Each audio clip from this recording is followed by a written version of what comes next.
Dive into the exhilarating world of wingsuit racing with Rush, Apex Edition, a thrilling remaster that revives a classic VR flyer. But is it soaring high enough to captivate modern gamers? If you're a fan of heart-pounding descents and immersive skies, this update might just reignite your passion for aerial adventures, drawing you deeper into its vortex of speed and strategy. Stick around as we unpack our hands-on experience, revealing why this edition shines yet occasionally stumbles in today's VR landscape. The developers at the Binary Mill have been fully embracing PlayStation VR 2 lately, delivering polished adaptations like Into Black and Resist, both optimized for the cutting-edge features of the PS5 Pro. It's been over 8 years since Rush debuted on Gear VR, with follow-up releases and enhancements keeping it alive across platforms. Now in this Apex edition, it returns with enhancements that include an expanded online multiplayer mode supporting up to 12 participants, a fantastic upgrade for social racing enthusiasts. Midnight/043. Visually Rush. Apex Edition impresses with refined lighting effects and sharper textures that bring the environments to life during fast-paced motion. Small, thoughtful details, such as frost accumulating on the edges of your mask while soaring through snowy peaks, add a layer of realism that's genuinely charming. However, I found the landing sequences could be more polished to avoid any jarring transitions upon touchdown. Performance-wise, it's a standout on PS5 Pro at a smooth native 120 frames per second, while the standard PS5 maintains a solid 90 frames per second for an enjoyable experience. The game offers 4 single-player modes alongside the multiplayer option. In the Classic Races mode, you compete against AI opponents to secure a top 3 spot and earn medals, which rack up points to unlock new tracks and customize your wingsuit. Think adding flair to your gear for that personal touch. Time Attack challenges you to outdo your own best times, pushing for precision and speed.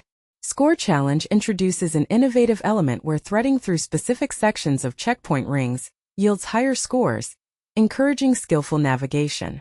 And Free Flight allows unrestricted exploration, perfect for casual soaring without the pressure of competition. But here's where it gets controversial. Are the race modes truly the heart of Rush, or do they reveal the game's underlying limitations? The races themselves are undeniably the main attraction, with richly varied backdrops hosting numerous paths that twist and turn in exciting ways. Yet, as you progress, these courses start to blend together, losing some of their initial novelty. Still, that first plunge from the platform delivers an adrenaline rush like no other, as you glide frantically toward the finish line, aiming for victory.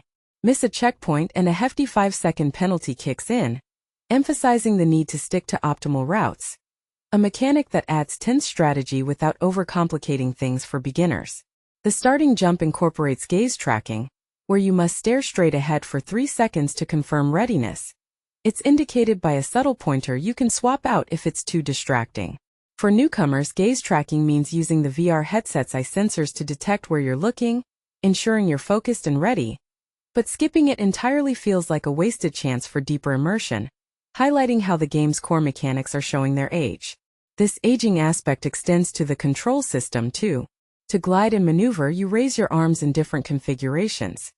Both up for climbing, both down for diving, or alternate them for left-right turns.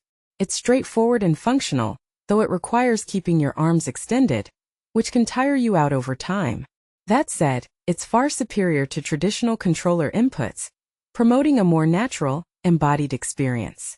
For extra realism, setting up a fan to simulate the rush of cold wind against your face is an awesome addition that heightens the sensation. Imagine feeling that chill as icy gusts hit you mid-race, making every descent feel alive.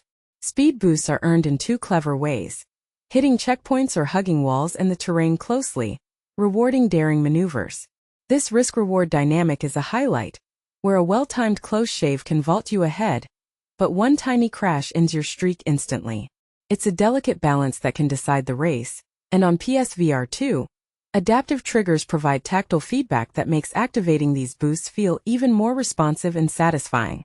Descending through the courses offers enduring satisfaction, though prolonged sessions might see that excitement wane slightly. I had a blast in the multiplayer lobbies, where you can toss hoops or playfully shoot friends or foes with dart guns. It's a lighthearted diversion that adds fun without the full commitment of competitive races. But here's the part most people miss. While the remaster breathes new life into the visuals and performance, the core gameplay loop hasn't evolved much, making it tough to recommend wholeheartedly in 2025. Considering PSVR 2's lack of compatibility with original PSVR titles, it's refreshing to see games like this getting a fresh outing. Rush, Apex Edition represents a solid remastering job by the Binary Mill, delivering the optimal way to experience this wingsuit sim. Is this remaster a timeless triumph, or just a nostalgic nod that's outpaced by newer VR thrills? Do aging mechanics detract too much from its charm, or does the immersive thrill of flight outweigh the flaws? We'd love to hear your thoughts. Agree, disagree, or share your own VR racing stories in the comments below. Rush, Apex Edition is available right now on PlayStation VR 2, with legacy versions still accessible on PC VR, Pico PSVR, and Quest for those preferring other platforms.